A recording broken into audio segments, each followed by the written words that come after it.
How is everyone doing? So here is a little clip. So I'm filming this on my G7X while watching it on my computer. So if I'm not looking directly at you, you know why. I'm just gonna stitch this in the bottom corner. Or you guys are gonna see that because I'll be there talking to you. So just want to do a little explanation on our Mississippi trip that I did with my bike team. So there's 6 of us. There's technically 7, but the 7th guy wasn't here. There's 6 of us on the team, and we had, or no, 7 of us are here. We have 8 on our team. Damn. No. Whatever. There was 10 of us here. 3 of the guys are 2 girls and 1 guy and 1 other dude who's a brother of another guy that is going to be on our team. It's very confusing, but basically we just, you know, came here for 5 days riding, and we are you know, just doing a lot of training for the race that we have upcoming in April. So I put 525 miles in this week, which was just insane. Like, that is a ton of miles. But I just want to do a little explanation going over each day what exactly we did, so we have reference and, you know, see the footage, and I get to talk to you guys about what we did. So this first day was like 55, 60 degrees in the morning, but the temperature was supposed to get colder as the day went on. So, I mean, you were comfortable if you had leg warmers and a jacket.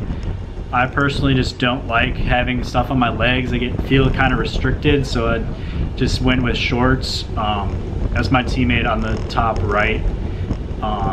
He went shorts as well, which was fine for the ride we had today. It was just a 60-ish mile ride around zone 2, so just holding around 200 watts while you're on the front, and then chill while you're back in the pack. Yeah, so basically we just, you know, cruised around, and it was the workout for the day was like 60 miles, but I wanted to do, my goal was like 100 miles every day. So as the day went on, you know, it got colder, and then it started to rain, which was absolutely awful, because it was like 40 degrees towards the end of the day. So why did we choose exactly to come to, I guess I never even told you where. It's Gulfport, Mississippi, which is right on the coast, obviously, as the Gulfport kind of suggests. It definitely wasn't a very touristy area like most of the Gulf Coast or, you know, ocean area. Definitely on the lower income side, but I mean, it was fine how we were. The people were very nice. Drivers weren't giving us any problem, except a couple times when we were riding like on the highway, which is understandable. But yeah, so right now we're basically in the state forest. So what we did pretty much every day is we went up north, which there was a state forest. The reason we chose Mississippi was because we wanted to go somewhere south, obviously, because we wanted warm weather. We were thinking Pensacola, but then we thought it'd be too city-like and not many, you know, rural roads. The roads would be too busy, etc., etc. So we basically looked at the map and went, okay, where is like going to be nice roads? So we went to the left a little bit and came across Gulfport because there was like a state forest around there. So we just figured, all right, it's got to be some decent roads, right? So pretty much I just mapped it out on my Garmin every day, and we went up north into this forest, which was, you know, just rural roads like this, nothing too bad. But my potatoes are done. That's what that beep was. So, you know, rural roads, nothing too crazy.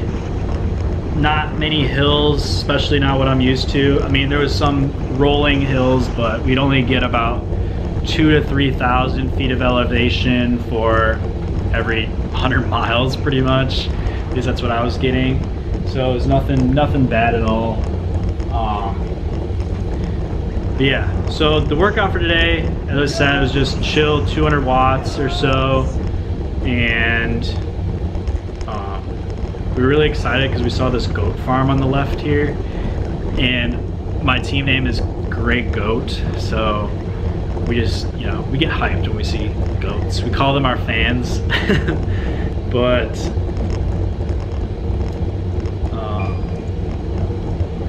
yeah, so let me get my potatoes and I'll be right back.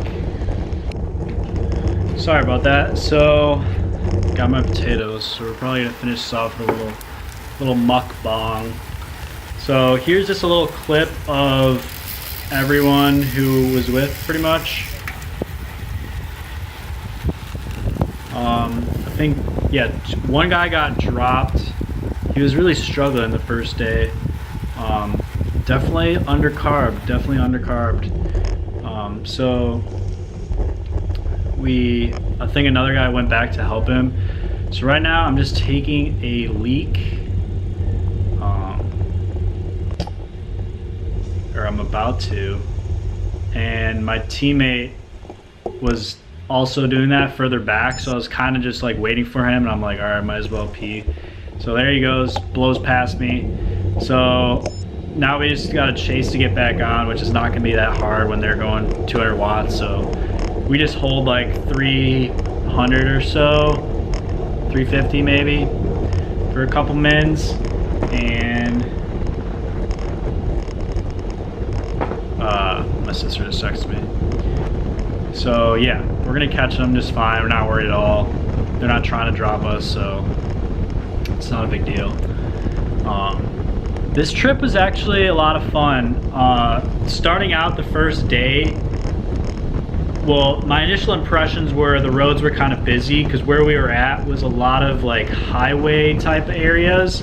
But once we got out of that and up into the forest, it was a decent riding.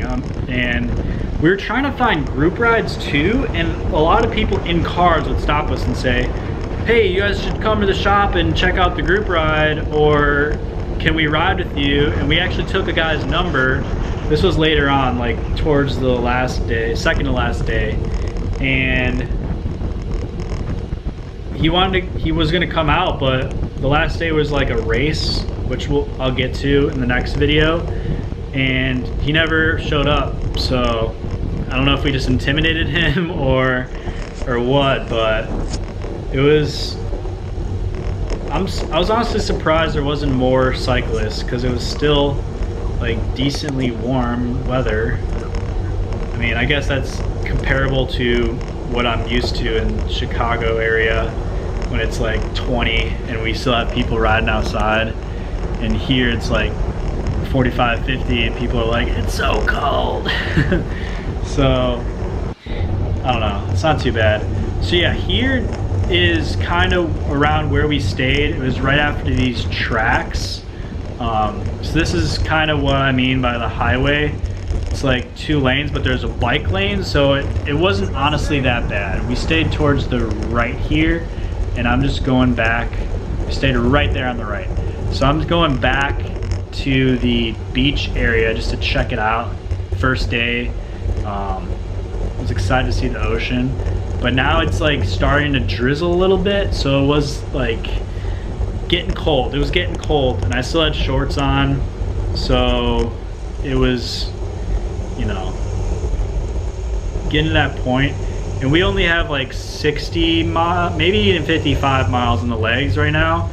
So I know I have to do 45 more miles. And I ended up doing 97 this day just because it was so cold and rainy. Like towards the end, it was pouring rain. I don't have any footage just because I think I was just not thinking about it. I was just like, I need to get back. I need to get back. I was so cold I could not do those extra 3 miles to get that century in, which was fine because I made up for it in the other days, and today was also super windy towards the morning, and even right now, it was like 35, 40 mile per hour winds, and it was all like going towards the ocean, so going out was like straight block headwind the whole time, which was fine, but it was kind of funny. And now I'm going over towards the pier, just cruising around a little bit before I go back to change. So all these seagulls were by this car on the left here, and I don't know why. They were just like chilling, and then the car moved and all the seagulls followed. So I don't know if the guy was feeding them or what, but I didn't see anyone in the car, so I don't know what was going on. See, look at all of them. It's crazy. So yeah, I went on this pier, and it was probably not the smartest thing to do because it's wood, so it's kind of slippery, and as you'll see, the guardrail was really kind of high up, so if I slipped and it was like windy enough where I could, if like a gust of wind came, I could have just slid out and gone into the water there, which would have been really not good, because then I would have had to swim with my bike back to this rocky ass beach. And as you can see, it's like kind of wet, but glad I did it. You know, live in the moment. I just wanted to go on that pier, so I'm like, fine, let's do it. So that's what I did.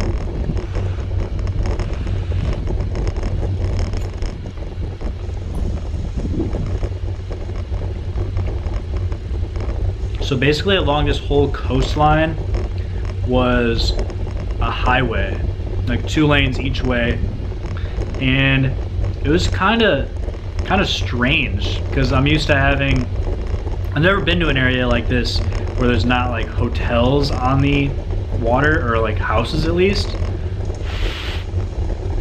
Only thing comparable would be in Wisconsin by Milwaukee.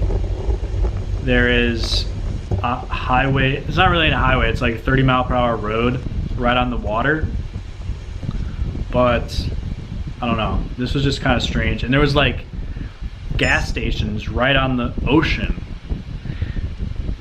It's like, we shouldn't be messing oil with water and wildlife.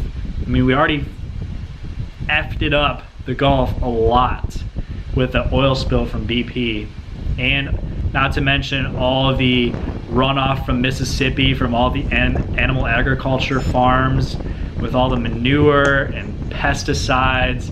It just creates ocean dead zones and kills all the fish. So first time picking up the camera to even talk to you guys today. We've just been riding all day. I finished the day at 97 miles, and I was riding in that pouring rain for the last 38 or so miles. So it wasn't super fun, and it was really cold, and I'm still freaking shivering. But tomorrow's supposed to be like 50 the highs. That's not that great either. But then the next 2 days should be like 65-ish. So looking forward to that. I'll show you guys some of the footage that we got on the ride today, and yeah, I'll follow back up with you guys tomorrow. I think we're just gonna chill for the rest of the night, eat a ton of food, and pretty much it. Thanks for watching. So thanks for watching, guys. That was the first day in Mississippi, 3rd day of the trip, and yeah, as you can see in that last clip, I was freezing cold. Sorry, I'm eating potatoes. I was freezing cold from that end of that ride, but got it done. 97 miles, day 1. See you on day 2.